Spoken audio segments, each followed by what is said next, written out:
한 달 새에 두 차례 부동산 대책 냈지만 서울 아파트값 계속 올랐다. 7월 20일 이거 12, 16 때도 그랬죠. 9.13 때도 그랬어요. 9.13 때 언제부터 떨어졌어요? 10월에서 11월 이때쯤 돼서 떨어지기 시작했죠. 12, 16 때는. 강남은 1월, 그 외 지역은 2에서 3월부터 떨어지기 시작했죠.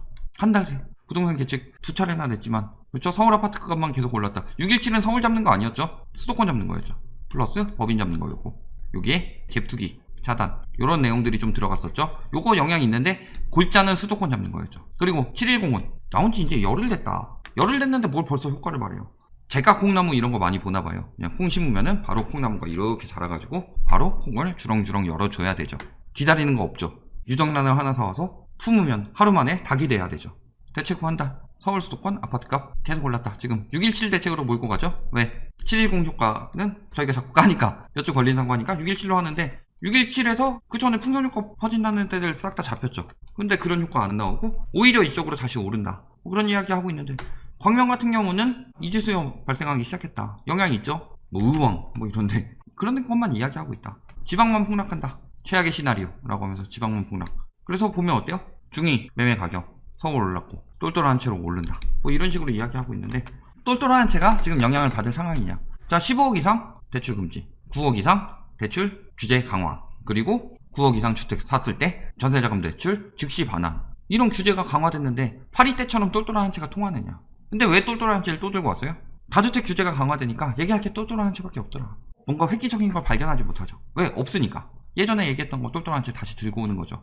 똘똘하지 못하게 하고 있다. 똘똘하지 못한 기사를 쓰고 있다. 자, ELS 총량 규제 들어갔죠. 총 자산을 자기 자본의 11배 이하로 줄인다. 유동성이 줄어든다는 얘기죠. 이런 부분은 이야기 안 하고 맨날 M2나 이딴 것만 들고 와서 이야기하고 있죠. 이게 앞으로 줄어들 예고인데 공장 가동률 지금 30%대 속출하고 있고 격일제, 주일의 근무 이런 이야기 나오면서 실시 가동률 25%도 안 된다. 공장이 폐업 수순을 밟고 있다는 거죠. 공장이 폐업 수순을 밟고 있다는 건 무슨 소리예요? 일자리가 줄어들고 있다는 거죠. 일자리가 줄어들게 되면 어떻게 돼요? 멀쩡히 근무하던 사람이 얼마 전에 뭐 질병 터지기 전까지만 해도 멀쩡하게 근무하던 사람들이 계속 근무할 수가 있느냐? 그러면은 계속 근무할 줄 알고 집을 샀던 사람들이 이자가 부담이 되기 시작하겠죠. 보유세 마찬가지겠죠. 예전만큼 생활 유지가 안 된다. 그러면은 그 집을 처분하고 전세로 돌리든가 아니면은 더 저렴한 집으로 가든가 이런 일들이 나타났었죠. 언제? 예전에 리먼 때 고점에서 집 샀다가 집값 계속 떨어지고 세금 부담은 계속 커져가고 그렇죠? 근데 일은 줄어들고 그러면서 벌이는 줄어들고 결국에는 눈물을 머금고 싸게 급매물을 내놔서 팔고 하는 가정들이 꽤나 많았다. 그런데 지금은 왜 경제위기가 그때보다 더 심각한데 이야기하지 않느냐죠. 소득 줄어드는데 빚은 급증했다. 부채 역습 하면서 지금 위기 단계 거의 갔다가 지금 조금 줄었죠. 안정지수가 왜 조금 안정됐냐? RP 풀고 재난지원금 풀고 해서 조금 양호해진 거죠. 언제부터 폭등했어요? 07년 08년 리먼 터지기 직전에 계속 증가하고 있었는데 경고 안 하고 있었죠. 떨어졌다 증가하고 떨어졌다 증가하고 있다. 경고 안 하고 있었죠. 그러다가 리먼 터지고 나서 갑자기 위기가 왔죠. 그럼 리먼 때보다 덜한 거 아니에요? 이거는 소득은 줄어들고 집값도 같이 떨어지면서 나타나는 현상이죠. 안정되지 못하죠. 실물 및 금융 부분의 월별 지표를 표준화하여 집값이 떨어지니까 이렇게 올라간 거죠. 근데 떨어지기 전부터 이 시기가 나타나고 있다가 떨어지고 나서 위기로 폭증한 거죠. 그러면 지금도 그때 떨어지기 직전처럼 이렇게 되고 있는 것처럼 이렇게 하고 있다. 얘는 두 단계에 거쳐서 이러다가 터진 거지만 얘는 그냥 터져버리면 이만큼으로 끝날까요? 저는 더 많이 올라갈 거라고 보는데 금융 불안정해지겠죠. GDP 대비 민간 신용 가계부채 말하는 거죠. 어때요? 외환위기 때 터지고 금융위기 때 터지고 기울기 확 늘어나죠. 쭉 늘어나다가 또 갑자기 기울기 확 늘어났다. 무슨 상황이라는 거예요? 규제 때문에 늘어난 거예요? 규제는 오히려 대출을 줄였는데 그런데 이렇게 확 올라가고 있다. 뭐예요? 위기죠 위기. 이때는 미중 무역 전쟁이죠. 이후 질병 터지고 그 전부터 계속 상황은 안 좋았다. 왜? 개발하고 그쪽에 투자를 하도록 유도를 했어야 되는데 경제를 부동산으로만 살렸으니까. 그래서 나타나게 된 폐해가 뭐예요? 기업 신용. 제가 15년 늘 이야기하죠. 토이노믹스 이후 기업은 빚 줄이면서 가계빚 상승률은 늘어났다. 가계 빚지게 해가지고 기업들 빚 갚아주고 있었다. 이게 무슨 좋은 정책이냐. 제가 늘 이야기하는 거잖아요. 지금 환일 수출 규제, 미중 무역 전쟁, 그리고 이번에 질병 뭐 이런 것까지 여러 가지 사태가 겹치면서 기업들도 다시 늘어나고 있고 가게는 여기서 더 늘어나고 있다. 그런데 집값이 오른다. 경제가 전문양인데 그런 얘기가 계속 나오느냐. 민간 부채 증가 속도 2위, 전년 대비 증가폭 2위다. 이어서 무슨 소리예요 이게? 세계적으로 빚내서 집 사는 추이다? 아니다. 중국은 우리나라보다 더 미쳤잖아요 부동산. 이상한 것도 막 샀죠. 이상한 것도 그냥 막 아무도 안 들어가는 신도시에 투기꾼들은 그렇게 많이 들어갔죠. 우리나라가 두 번째로 미친 나라다 중국 다음으로. 정신 못 차리고 있다는 거죠. 그런데 자꾸 뭐 누가 와가지고 뭐 세계적으로 집값 오르고 있고 유동성 장세로 뭐 세계적으로 집값 오를 거니까 우리나라도 앞으로 더 오를 것이다. 이딴 얘기들을 하고 있어요. 규제를 하고 있고 가계 유동성이 줄고 있는 상황인데도 무슨 세계 유동성이 영향을 받냐. 미국 같은 경우는 오히려 떨어지고 있는데 그럼에도 불구하고 뭐 주택담보대출 1%까지 내려간다. 변동금리 1%까지 내려간다. 거의 극소수죠. 대부분은 2% 초반대고 뭐 이것도 낮다고 하지만 문제는 뭐예요?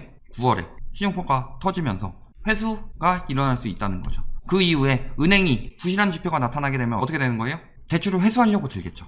금리가 낮으면 뭐예요? 빌리질 못하는데. 법인 매수 거래량 어때요? 지금 법인 규제 강하게 들어왔는데 언제부터? 8월부터 쭉 올라갔죠. 지금 법인이 엄청나게 많이 샀다. 영끌도 영끌이지만 법인 엄청 많이 샀죠. 이게 다 언제 쏟아져 나온다? 올해 말, 내년 5월 전에 1차, 2차로 쏟아져 나올 것이다. 그런 상황이죠. 그럼에도 불구하고 아직도 폭등을 대비해야 돼요. 상승은 끝났고 지금 이제 폭등할 거예요.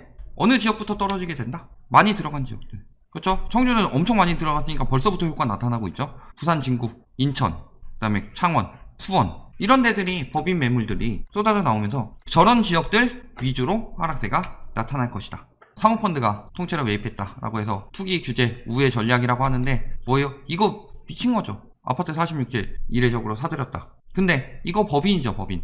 법인이니까 종부세 강화되는 부분에 대해서 이야기를 하지 않는다는 거죠.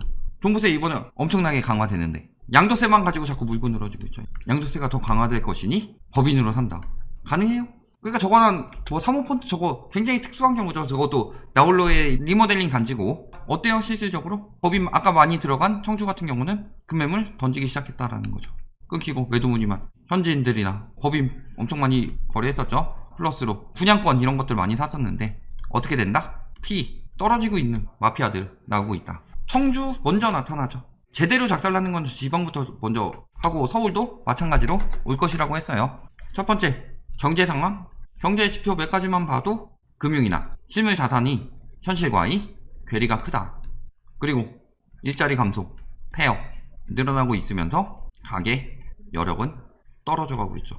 자, 여기서 이제 투기꾼 쪽으로 가보면 법인 많은 지역들부터 나오게 돼 있죠. 그리고 어떤 경우가 있어요? 법인 외에도 우회하고 있다. 자꾸 우회한다는 건 무슨 소리예요? 우회한다는 거 규제 피해가는 방법을 찾아낸 거예요? 아니면은 전부 다 어려워졌다는 거예요. 저기 아까 이야기했지만 뭐 사모펀드로 해서 샀다. 법인 규제가 이미 들어갔는데 리모델링 끝나면은 양도세 비싸지니까 그러니까 법인으로 한 거다. 어쩔 수 없이 그 보유세 힘들게 내가면서 그래서 리모델링 끝났을 때는 생각해보면 그때가 집값이 오르고 있는 추세면은 다행이지만 떨어지고 있는 추세면은 보유세만 비싸게 내고 집이 오히려 안 팔릴 수도 있다. 이런 부분도 감안해야 되죠. 그런데 할 수 있겠다. 강남은 무조건 된다. 강남 불패다. 이런 식으로 무리하게 들어갔는데 저거를 우회하는 방법이다 라고 보는 게 맞을까요? 아니면은 굉장히 위험한 방법이다 라고 보는 게 맞을까요? 결국은 저런 더 오른다는 여론이 나올 때까지 버틸 때까지 만들겠다는 거죠.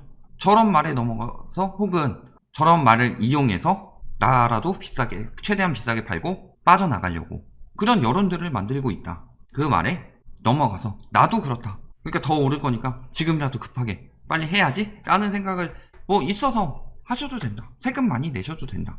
짧게 해가지고 뭐 차익 뭐 볼 수도 있는 사람도 있을 수 있죠. 더 자기 거 더 비싸게 사주는 더버버가 나올 수도 있으니까. 그런데 결국에 지금 대세적인 판단으로 봤을 때 어떻다? 폭등을 대비해야 될 때다. 아니면 폭락을 대비해야 될 때다. 늘 이야기하지만 지금 버티고 있는 건 매수심리 외에 다른 거 없죠. 매수심리 외에 집값이 오르는 이유 있나요? 저금리? 대출 규제가 줄었는데? 말도 안 됩니다. 유동성이 늘었다? 대출이 줄었는데 유동성이 늘었다는 게 말이 안 되는 거죠. 뭘 대비해야 된다? 판단은 직접 하시길 바랍니다.